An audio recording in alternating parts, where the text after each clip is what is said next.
Here's a hard truth most men don't want to confront. The more you do for women, the less it often works. You were raised to believe that effort equals value, that if you try harder, give more, and invest deeper, you'll be appreciated and chosen. In most areas of life, that logic holds, but in dating, it quietly falls apart. A large portion of what you do doesn't create attraction at all. In fact, much of it does the opposite. Roughly 80% of your time, energy, and emotional investment produces almost no meaningful return. And here's the dangerous part.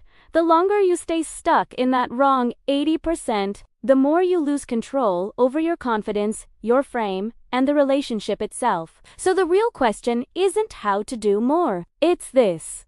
What is the 20% that actually matters? This video isn't about pleasing women or performing better in relationships. It's about efficiency, self-respect, and learning how to direct your energy where it actually counts. By the end, you'll know which behaviors are worth keeping and which ones you need to cut immediately if you want attraction to grow instead of slowly fade. If you value clear thinking and no-nonsense insight, take a moment to like this video and subscribe. Now let's break down what most men get wrong and what actually works. Most men grow up with a simple rule drilled into them. Try harder and you become more valuable. Work harder in school, grind harder at your job, put in more effort, and results follow. In many areas of life, that rule works. But in dating it often backfires. When it comes to women, effort doesn't automatically translate into attraction. Excessive effort can quietly erode it. When a man gives too much too early, overextends himself, or constantly sacrifices his own needs to keep a connection alive, he isn't signaling strength or commitment, he's signaling imbalance. Think about what doing too much actually looks like. You text first, every time. You plan everything. You rearrange your schedule, soften your opinions, and bend your boundaries just to keep things smooth. None of this feels wrong in the moment. It feels responsible. It feels caring. But over time it places you in a lower position without you even noticing. You become the one chasing stability instead of being someone she naturally moves toward. This is where most men misread the situation. They assume the problem is that they're not doing enough, not saying enough, not proving enough. So, they double down. More effort, more giving, more emotional investment. And the result is always the same: confusion, frustration, and a slow decline in attraction. The uncomfortable truth is this: your worth was never the issue. You weren't lacking value. Your energy was simply misdirected. You were investing heavily in behaviors that don't build attraction while neglecting the small number of actions that actually do. The 80-20th rule is simple, but it is in nearly every area of life, a small percentage of inputs produces the majority of results. Relationships are no different, whether men like it or not. Most of what you do has little effect. A small fraction of what you do carries nearly all the emotional weight.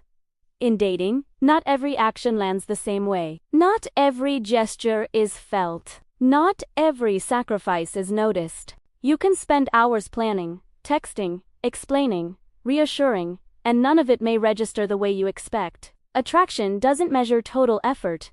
It responds to impact. This is where many men get confused. They assume attraction is cumulative, that if they stack enough good actions, something has to stick. But women don't experience relationships like a spreadsheet. They respond to moments, tone, timing, how you make them feel in specific interactions, not how much energy you've poured in overall. Imagine the difference. You plan an elaborate date, stress over every detail, and try to impress at every step. She appreciates it. She may even enjoy it. But what lingers isn't the restaurant or the plan. What stays with her is how you listened when she shared something personal, how grounded and relaxed you were in a quiet moment, or how you made her laugh without trying to perform. Those moments belong to the 20%. They carry disproportionate weight. Everything else fades into background noise. Attraction grows from the right action at the right time. A calm presence when emotions rise. A clear boundary when things get unclear.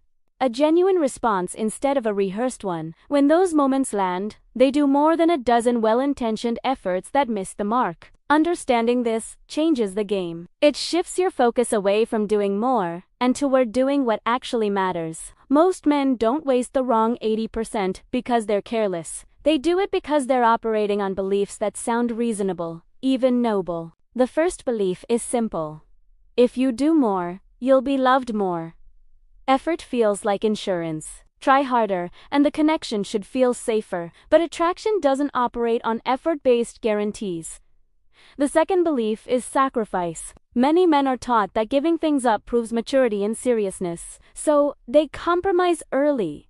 They swallow discomfort. They ignore signals that something feels off. They tell themselves patience and selflessness will eventually be rewarded. What they don't realize is that premature sacrifice often removes tension, polarity, and desire from the dynamic. The third belief is constant self-proof. Instead of letting attraction develop naturally, men feel pressure to justify their value.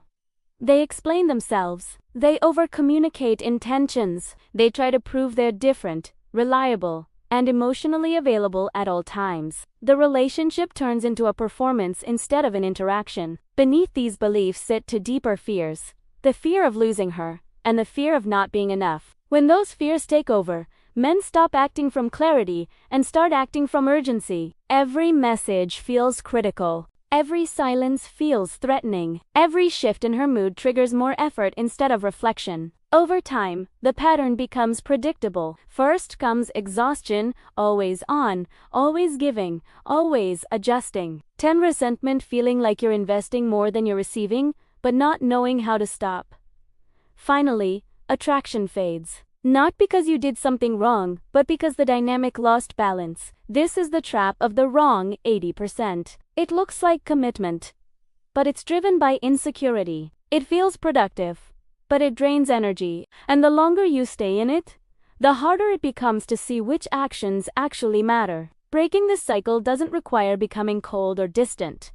It requires clarity. Understanding why you're doing what you're doing is the first step toward your energy into the small set of behaviors that actually move things forward. If the 80-20th rule is real, the next question is unavoidable. How do you identify the 20% that actually matters to her, not to women in general, not to dating advice, but to the woman in front of you right now? The answer isn't guessing, it's observation. Start with her emotional reactions, not her words. People can say polite, safe things. Reactions are harder to fake. Notice when her energy shifts, when she becomes more engaged, when she relaxes, laughs more freely, or leans in. Those moments tell you far more than compliments ever will. Next, listen closely to both praise and frustration. If she says she appreciates something, don't dismiss it. If she complains, don't get defensive. Both are information. If she feels most connected when you're present and unrushed, presence is part of your 20%. If she repeatedly says she doesn't feel heard, no amount of planning or gifting will compensate. Third, prioritize quality over quantity. Consistency does not mean frequency. One thoughtful interaction that shows awareness often outweighs 10 empty attraction responds to depth, not volume. Fourth, notice when she initiates. When does she reach out first? When does she suggest seeing you? When does she open up emotionally without prompting? Initiative follows emotional reward. These moments reveal what actually lands. Finally, repeat what works. This sounds obvious, but most men ignore it. They keep trying new strategies instead of refining the ones that already produce results. Treat the relationship as feedback, not a test to pass. Patterns emerge when you stop forcing outcomes. While every woman is different, certain behaviors consistently carry disproportionate weight.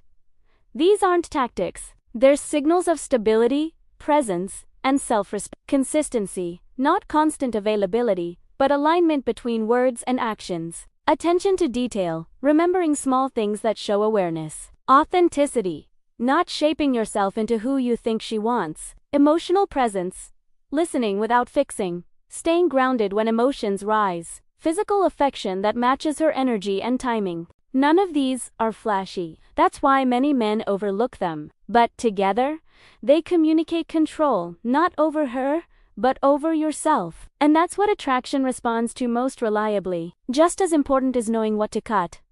Over-texting, over-explaining, over-planning, over-giving. These behaviors look caring on the surface but are often driven by anxiety. They drain energy and create imbalance. Cutting them doesn't make you cold. It makes you selective. When fear-based actions disappear, energy becomes focused.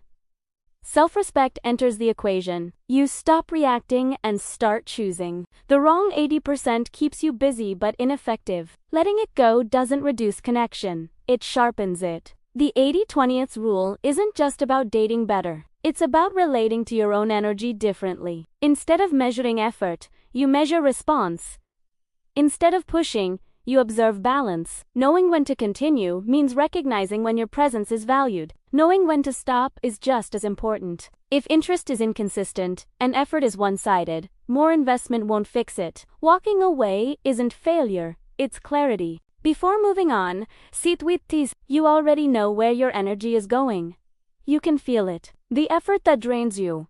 The actions that feel heavy instead of clean. Ask yourself, where are you stuck in the wrong 80%? Then remember a moment that worked. A moment where you were grounded, present, not chasing. That wasn't luck. That was the right 20%. This isn't about caring less. It's about doing less of what doesn't work so what does work can finally carry weights. Less but correct beats more but desperate. Calm beats effort. Clarity beats sacrifice. And self-respect always outlasts approval-seeking. Choose your energy carefully. When you do, everything else starts to fall into place.